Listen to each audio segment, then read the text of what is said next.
I love horror. Films, TV shows, books, but if you ask me, nothing quite beats the true terror of a horror video game. And there's been no shortage of greats over the years, from the original Alone in the Dark, Silent Hill, all the way through to games like Amnesia and the Dead Space series. Every Halloween, I dive into Steam and look for a new game to scare me senseless. But this year, I noticed something a little strange. When I went under the horror tag on the store and sorted by user reviews to discover the best of the best, I noticed I didn't recognize the majority of the games. Have we discovered a hidden trove of terrifying tales, or are Steam user reviews just rubbish? I thought I'd go through the supposedly best top 25 horror games, not bundles or DLC, just games, on Steam to ask, are they any good? And more importantly, are they scary? Welcome to the Steam 25 Horror.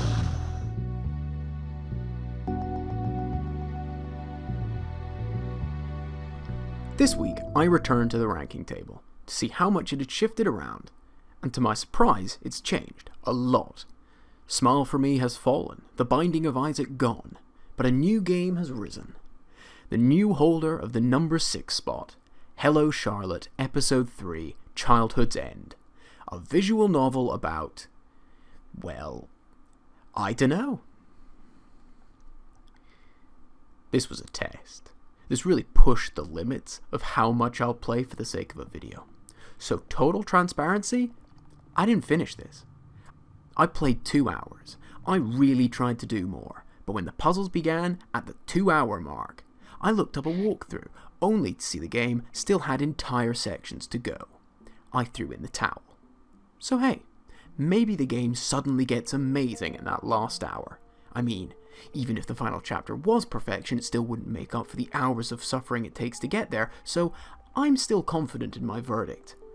I can only speak to how the game made me feel. Numb in the brain. So, is it any good? Remember Tales of the Black Forest? That was rough, but it did have some moments. Better days. Anyway, goodbye Charlotte. So it's an RPG Maker game, so you know the drill. You move and you click. That's all. Again, this game has no combat or anything. You walk from long dialogue scene to long dialogue scene. Except here, the game doesn't even point you in a direction half the time, so you'll spend the game going from room to room hunting for the next brain-grating cutscene in a story you don't care about. It's like an Easter egg hunt, but the eggs are all pain. As I came to the end of my playthrough, some puzzles did start to appear.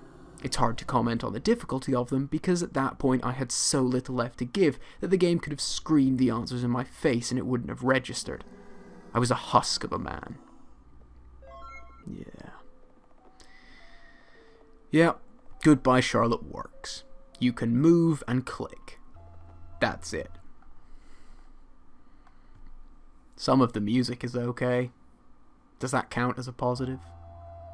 Lots of the visuals are hand-drawn. Not all though, so I wouldn't really say that the game has a visual style. It's messy, strange to look at, and often confuses what you can and can't interact with. I mean, the whole game's a mess, so maybe the graphics are deliberately messy to match the rest. Maybe it's all a clever stylistic choice. It's not. It's like, did you ever meet someone who was clearly fairly bright, but they choose to act dumb? So like, on one level, you'd think, actually, they might not look it, but they're actually pretty smart. But then you'd think about it more and be like, but choosing to act dumb is in fact a dumb thing to do. So by doing this, they're creating a self-fulfilling loop and actually being as dumb as they're acting. It's a no-win situation. You know what is a win situation though? I played the Payne's Creek Killings recently. I don't know if it's strictly horror, it's almost more thriller, but I tell you what, that's an interesting game. Really unique as well. Like I had a notepad and pen out while I was playing it looking for clues. They have a new game coming out next year, Scene Investigators. You can play the demo now. Give it a crack. If you like that kind of like real detective work, you'll love Payne's Creek. Oh, right, yeah, the review. Good Charlotte exists, there are graphics. But, is it scary? Like all the games I look at here, I switched all the lights off, plugged in some headphones, and really set the mood to spooky, to give the game the best shot it could at making me shiver. So, is it scary? No. we're just going to roll story, scary, and everything else together for this last section because it'll get it over with quicker. I will say, this is part 3 of a story. I came in at the final chapter. So, right from the start, worth noting, maybe if you played the other 2, you might have any sort of clue as to what is going on. Let me try, emphasis on try, to explain the outline of the story as I understood it. You are Charlotte, a girl who cannot die and lives in a strange house with loads of other strange characters. You go to school each day where you run the White Society Club that executes people they don't like, except none of that because you're actually Charlie, a person writing this all as fanfiction with an online friend and the characters are all in your head, except for the real ghost of your sister, who isn't a ghost but a reflection of yourself, who wants you to do well in life and not waste time writing fanfic and dating a girl you actually don't care about, who you run away with and then don't, except you are actually you and you are puppeting these characters even in the real world, except is it the real world because it might be the afterlife where we all get to create our own world, and now you're Scarlet, who is the not ghost from earlier, and you have to destroy Charlotte, who's a big parasite monster now in order to cleanse the world. I dropped off when we entered the world of anthropomorphic language on a new floor of the hotel within the real world, within the fanfic, within the afterlife. The thing is, I'm not even sure if what I've said is correct. It might be like 50% right, but God, I was trying to follow this, and this was the best I could do. This. What you just heard was the most cohesive thing I could find here. If you want to know the tone of this story, or just the kind of story this is, well, I would ask you this. Have you ever taken a dive into the land of self-insert fiction? The home of excessive gore and just way too much focus on suicide? The playground of terror, where the scariest, creepiest, yet most badass concept imaginable is a character who kills people and, doesn't even care? Have you ever ventured into the world of creepypasta? For those unaware, creepypasta are a type of story written on the internet that are spooky. You might be aware of some of the more famous ones like Slender Man and Jeff the Killer, or aware of the genuinely fantastic horror series Channel Zero that you should go watch right now. But for every good story, there are 100 others that are interesting. If you want horny fanfiction, you go to Wattpad. If you want a 20-page self-insert story set within a show you thought no one else watched, then AO3 is the place for you. But if you want cringe, if you want horror in its least horror form, you turn to creepypasta. Hello Charlotte 3 hits the beats of every bad creepypasta out there. Depression and suicide handled in ways that can best be described as, oh no. Nails it. About 500 characters too many? Bosh, got it. Just generally set in a high school with loads of, oh man, isn't high school hard? It's here. A total misunderstanding of build-up or indeed horror in general? Got it.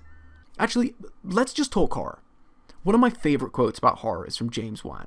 When asked what makes good horror, he says, I think the most important thing has actually nothing to do with the horror scenes or set pieces, but creating characters that people care about. When you create these characters that people love and care about, and put them in a dark hallway, already the audience is on edge, and they feel empathy for that character. So, character. Very important. Having several versions of every character, all with different personalities, being controlled by different forces, or maybe being figments of someone else's writing, is bad. Having the lead character for the first large chunk be a super quirky, hee-hee isn't killing fun character with no redeeming or interesting qualities past hee-hee murder doesn't bother me means we essentially spit in the face of James here and say, nah, who needs sympathetic characters? We can make this story pop without them. They can't. You know the other huge mistake these creepypasta stories make? A big mistake here in the game as well. Something that's key to horror. Not horror. As in, quiet moments. If the horror is constantly at 200%, then very quickly, nothing is scary. In the wise words of Syndrome, when everyone's super, no one will be. When every scene of your story is blood, guts and gore, bodies hanging from trees and dead people, then none of it is shocking. None of it is scary.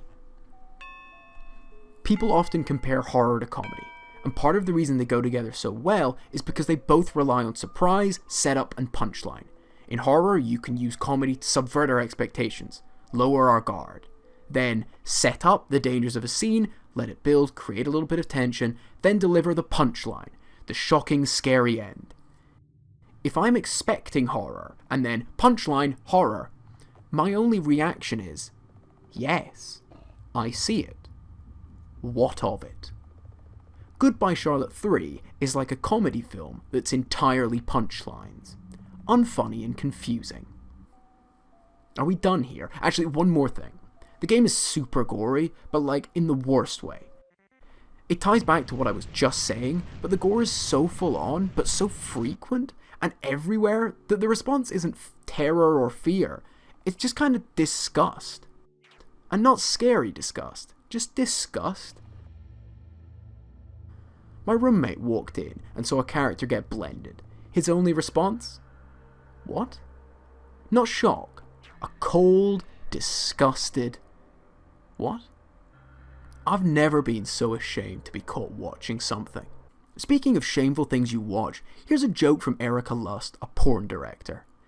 Narrative is important for building tension. Can you imagine a horror movie that only shows blood with no context? Do you get the joke? About how silly the idea of horror that just has blood everywhere for no reason is.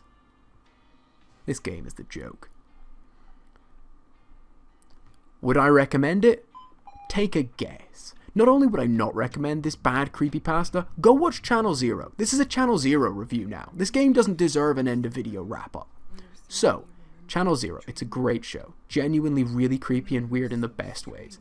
It's an anthology show, so each season is its own story, and each season has its own flavour.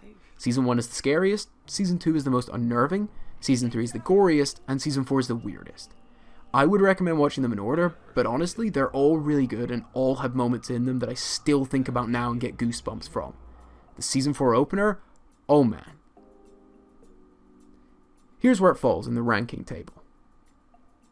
Good Charlotte, that is. Thanks for watching.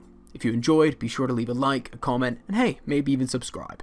Hope this has been helpful, and look forward to seeing you next week with the next in the Steam 25 horror. See you then.